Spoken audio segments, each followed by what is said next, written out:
बोलिए श्री प्राणनाथ प्यारे की जय, श्री सद्गुरु महाराज की जय। पूर्ण ब्रह्म परमात्मा सच्चिदानंद स्वरूप अक्षय धाम धनी आपकी सदा सदा ही जय, सदा सदा ही जय। प्रणाम करूँ सब साथ को जो को देश विदेश रहा घाट जो को मिले सबको मेरा संदेश, सबको मेरा संदेश। आप सभी सुंदर साथ जी के श्री चरणारविंद में कोटान कोट प्रेम प्रणाम जो मेरे लाडले साथ जी प्रेम प्रणाम। जैसे आप सब जानते हैं कि अब हर रोज प्रतिदिन बीतक चल रही है और बीतक में कुछ प्रसंग इस प्रकार के आते हैं सुंदर साथ जी जो हमको बहुत ही ज्यादा महत्वपूर्ण होते हैं, जिनको हमें बहुत अच्छे प्रकार से जानना होता है और जिनको याद करना होता है। मतलब वे भूलने के नहीं होते, वैसे तो संपूर्ण बीतक ऐसी है, परंतु फिर भी जो उनमें से बिल्कुल खास होते हैं, जो मूल होते हैं, उनमें से प्यारे साथ जी हमें कुछ बातों का अवश्य ध्यान रखना होता है। जिस प्रकार से धनी श्री देवचंद्र जी जो हमारे सद्गुरु कहलाए हैं, वे हमारे सद्गुरु जी का उनके परिवार का जो वर्णन आता है, जो उनके कुटुंब कबीलों का वर्णन आता है, कम से कम हम सुंदर साथ को उनके सबके नाम तो थोड़े से पता जरूर होने चाहिए कि सद्गुरु धनी श्री देवचंद जी के परिवार में, लौकिक परिवार में कौन कौन थे। और इसी प्रकार से जब फिर आगे श्री मेहराज जी ठाकुर का आता है तो उनका भी पता होना चाहिए। तो आज मेरे प्यारे साथ जी आपको बड़े ही सूक्ष्म रूप में सद्गुरु धनी श्री देवचंद जी के बारे में बतलाया जा रहा है। बोलो सद्गुरु महाराज की जय। पूर्ण ब्रह्म परमात्मा आपकी सदा सदा ही जय। पहले कहियो श्री देवचंद्र जी कबीले के नाम, जो कोई कदमों लगे भय दाखिल निज धाम, भय दाखिल निज धाम। पहले कहियो श्री देवचंद्र जी। हे मेरे लाडले साथ जी, अब यहाँ पर धनी श्री देवचंद्र जी के जो कबीले के नाम है, जो उनके कुटुंब परिवार के नाम है, उनका कुछ यहाँ पर वर्णन किया जा रहा है मेरे लाडले साथ जी। देखिए, जो धनी सद्गुरु देवचंद महाराज जी है, जिनका जन्म विक्रम संवत 1638 में उमरकोट में हुआ था, ये तो हमको आज दिखलाई दे रहा है क्योंकि इनके अंदर श्री श्यामा जी, श्री ठकुरानी जी विराजमान हुई थी, परंतु इन्होंने इनके अंदर जो जीव था, जिसने बहुत कठिन तपस्या की थी, जिसने बहुत कठिन साधना की थी, उस कठिन जीव की साधना से ही इनके ऊपर श्री श्यामा जी महारानी की मूल वासना का आगमन होता है मेरे प्यारे साथी जी। तो यहाँ पर बताया जा रहा है कि देवापि शांतनो भ्राता, जो शांतनु के भाई देवापि हुए हैं, उन्होंने हिमालय के अंदर जाकर के बहुत कठिन तपस्या की थी, बहुत ज्यादा कठिन तपस्या की थी, जिस तपस्या के कारण उनको इस 28वें कलयुग में यहाँ पर सद्गुरु धनी श्री देवचंद्र जी का तन मिलता है और उस तन के अंदर श्री श्यामा जी महारानी का आगमन होता है। देखिए प्यारे साथी जी, ऐसे ही नहीं किसी भी जीव के ऊपर ब्रह्म आत्माएं का आगमन होता है या ब्रह्म आत्माएं आ जाती नहीं मेरे प्यारे साथी जी। पहले उस जीव को बहुत बहुत बहुत ज्यादा कसनी करनी होती है, बहुत ज्यादा कसनी करनी होती है।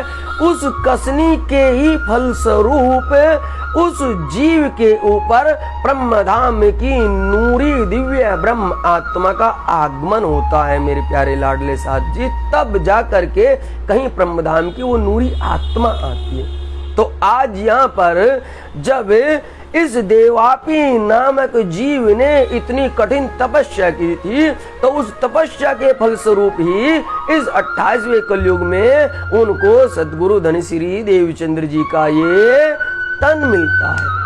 तो अब इस तन से जो जुड़े हुए हैं उन लौकिक संबंधों की थोड़ी सी चर्चा कर रहे हैं कि पहले कहियो श्री देवचंद्र जी जो कबीले के नाम है, जो धनी श्री देवचंद्र जी के कुटुंब कबीले के सुंदर साथ होते हैं, जो उनके घर सवे संबंधी होते हैं, पहले उनका वर्णन किया जा रहा है। मूल श्री देवचंद्र जी उतरे है अरस से, वास्ते खास उम्मत के विहार किया साथ में। कौन?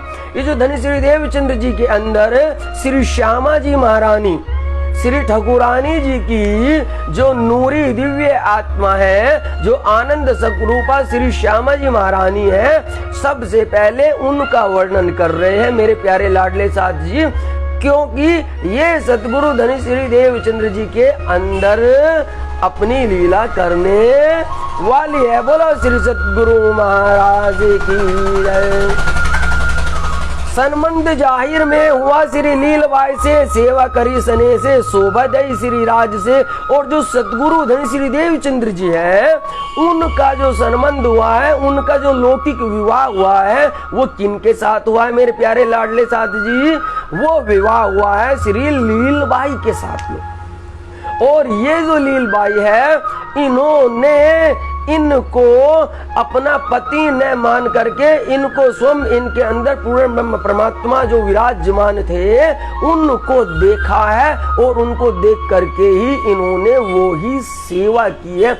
इसीलिए उसी सेवा के फलस्वरूप जिस वक्त में लीलबाई जी का धाम गमन का वक्त आता है, तो उससे पहले ही, क्योंकि सतगुरु धनी श्री देवचंद्र जी के साथ में वो आड़ी की लीलाएं चल रही थी, जहां पर स्वयं श्री राज जी आते थे और वहां आनंद की लीलाएं किया करते थे। अलग अलग प्रकार से आनंद की लीलाएं होती थी मेरे प्यारे लाडले साथ जी।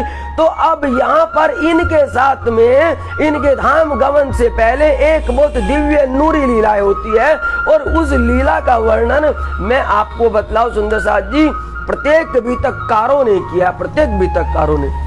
लेकिन आज जो मैं बिल्कुल खास आपको बताने जा रहा हूं कि देखो, मूल को देखो और मूल को पकड़ो। आज मैं आपको ये बीतक का अर्थ आपको श्री राजन स्वामी जी कृत सरसावा वाले उनका ये अर्थ आपको सुना रहा हूं। जरा एक बार आप उस अर्थ को सुनिए कि उन्होंने क्या अर्थ किया है मेरे लाडले साथ जी, और फिर सोचिए कि वे सुंदर साथ को क्या बतलाते हैं। ये अर्थ स्वयं उनकी ही बीतक से लिया गया है मेरे प्यारे साथ जी। प्रकरण 10 है और चौपाई नंबर है 3 और पृष्ठ नंबर है 85 वहां से स्वयं श्री राजन स्वामी जी ने अपनी बीतक का टीका किया, और उसके अंदर देखिए अर्थ क्या किया हुआ है। श्री लीलबाई जी को अपने देह त्याग के दिन, बड़े ध्यान से सुनिए इस बात को, श्री लीलबाई जी को अपने देह त्याग के दिन श्री राज जी का, देखिए क्या करे, श्री राज जी का, और ब्रैकेट में लिखा है श्री कृष्ण रूप, श्री कृष्ण रूप में दर्शन हुआ है मेरे प्यारो, दर्शन हुआ है। यहाँ पर स्वयं श्री राजन स्वामी जी भी अपने टीका में कह रहे हैं, देखिए कितनी बड़ी बात मेरे प्यारे साथ जी। आप उनकी बीतक को आप उनके निजानंद ऐप से भी देख सकते हैं, और आप जिनके घर में है आप वो भी ले सकते हैं मेरे प्यारे साथ जी, कि स्वयं राजन स्वामी जी खुद इस चौपाई में कह रहे हैं कि जो सतगुरु धनी श्री देवचंद्र जी की जो धर्म पत्नी थी, जो लीलबाई थी, जब वे अपना देह त्यागती है तो उनको जो दर्शन देने आए थे वो श्री राज थे, लेकिन श्री राज का स्वरूप उन्होंने बताया कि वो और कोई नहीं, वो पूर्ण ब्रह्म परमात्मा श्री कृष्ण थे। ऐसा बिल्कुल पूर्ण रूप से स्वयं श्री राजन स्वामी जी ने भी लिखा है। तो अब आप बताइए मेरे प्यारे लाडले साथ जी, एक तरफ तो आप स्वयं अपने पुस्तकों के अंदर यह वर्णित करते हैं कि जो धनी श्री देवचंद जी को दर्श दिया, जो उनके अंदर विराजमान हुए और जो अब ये लीलाएं कर रहे हैं, वे और कोई नहीं, वो श्री राज है। और श्री राज जी का यहाँ अपने स्वरूप खोला है कि वो और कोई नहीं, वो श्री कृष्ण है। श्री कृष्ण ये स्वयं श्री राजन स्वामी जी ने ही लिखा है। तो मेरे प्यारे लाडले साथ जी, क्यों सुंदर साथ को भरमा रहे हैं, क्यों उनको भटका रहे हैं, क्यों उनको आप कृष्ण विरोधी लीलाओं का बात बता रहे हैं? ऐसा ना करें। आप जो अपने पुस्तकों में, आप जो अपने ग्रंथों में लिख रहे हैं, कृपया करके वो ही आप अपने मंच से और अपने सुंदर साथ को बोलने का प्रयत्न कीजिए। ये मैं आपको प्रमाण के सहित बतला रहा हूँ। स्वयं राजन स्वामी जी कृत्य बीतक प्रकरण 10, जहां पर श्री देवचंद जी परिवार का प्रसंग है, और चौपाई नंबर है मेरे प्यारे साथ जी 3, और प्रश्न नंबर है 85 पर उन्होंने स्वयं लिखा है। और इतना ही नहीं लिखा है, आगे उन्होंने लिखा है कि लीलबाई को जब श्री राज जी दर्शन देते हैं, वे पूर्ण परमात्मा श्री कृष्ण रूप में दर्शन दे रहे हैं वहां पर, तो लीलबाई जी श्री राज जी से, श्री कृष्ण जी से अर्जी करती है कि हे मेरे धनी, हे मेरे स्वामी, आप इन भोले भाले सुंदर साथ जी को भी कृपया करके इसी स्वरूप में दर्शन दीजिए, ऐसे ही दीजिए। तो उनकी उस महिमा को, उनकी उस लीला को, उनके उन भाव को जान करके स्वयं श्री राज जी वहां जितने भी सुंदर साथ विराजमान थे, सभी को ही श्री कृष्ण जी का वही दिव्य नूरी रूप में वे वहां पर सबको दर्शन देते हैं, और सब सुंदर सा धन्य धन्य होता है मेरे प्यारो, सब सुंदर सा धन्य धन्य होता है। बोलो श्री प्राणनाथ प्यारे की जय, श्री कृष्ण कन्हैया लाल की जय, सद्गुरु धनी श्री देवचंद्र महाराज की जय, श्री लीलबाई जी की जय।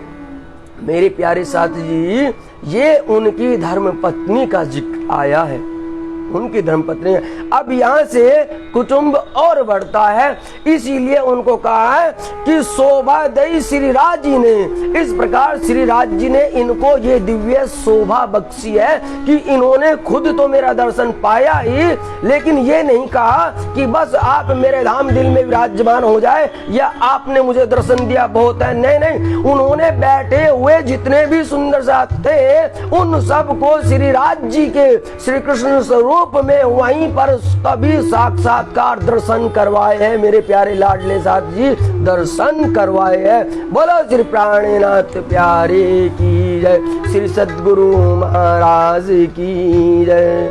प्रणाम जी प्रणाम मेरे प्यारे लाडले साथ जी, प्रणाम जी प्रणाम।